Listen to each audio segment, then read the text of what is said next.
Hello everyone. Today we'll be carrying out a small discussion on failure of cutting tool and tool life. Now, during cutting or machining, a cutting tool should perform satisfactorily. Quite obviously, it goes without saying. Unsatisfactory performance of a cutting tool indicates what? It indicates tool failure.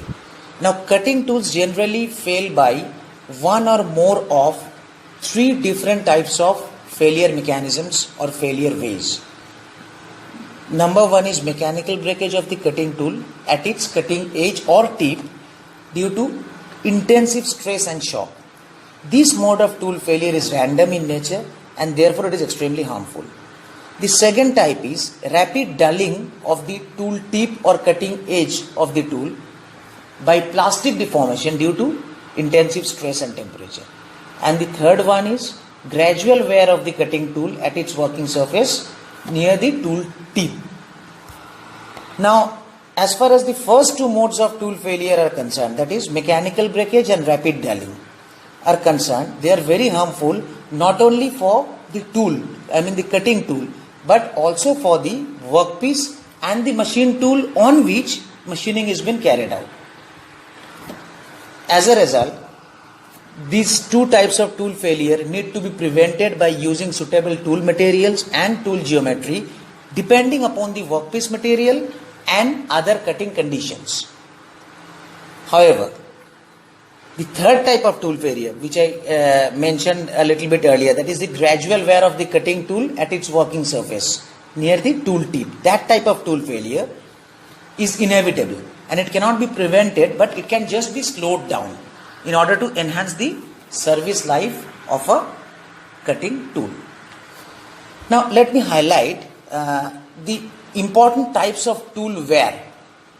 The first one is adhesion wear, the second one is abrasion wear, and the third one is diffusion wear.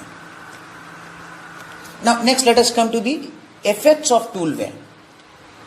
A few ill effects of tool wear are: number one, increase in magnitude of the cutting forces through loss of sharpness of the cutting edge. Then number two is increase in heat generation. Then number three is increase in cutting power consumption. Then number four disadvantageous effect is dimensional inaccuracy due to wearing of the tool tip and increased cutting force. The next one is development of noise and vibrations which are not at all desired. And last but not the least, extremely poor surface finish of the machine surface. These are some ill effects of tool wear. Now, next is tool life. How to define the life of a cutting tool? Now, tool life is generally defined by the span of the actual machining time through which the tool or the tool tip renders desired service and satisfactory performance, and after which the tool needs replacement or grinding or indexing. Means, as long as a cutting tool is performing satisfactorily without calling for or without requiring regrinding or replacement, that duration or that time is known as the service life of a cutting tool. Now, this service life of a cutting tool is affected by different factors. Now, what are those factors? Number one is the machining variables or the machining conditions rather. Those are the cutting speed, the feed, then depth of cut. Then number two is the tool geometry. Tool geometry also plays a very, very important role in deciding or governing the life of a cutting tool, the service life of a cutting tool. Then third one is the material of the cutting tool.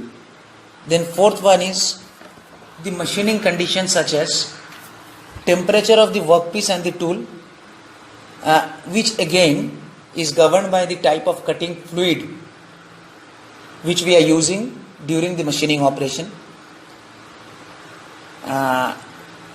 And next one is the types of cutting such as intermediate or continuous cutting. This is also a very important factor which governs the life of a cutting tool. So this much for today. In my next lecture, I'll be discussing about a very important equation pertaining to the life of a cutting tool, and that equation is popularly known as Taylor's tool life equation, and how that equation is used for estimating the service life of a tool. That also we'll be discussing in our next lecture. So thank you so much for your patient hearing.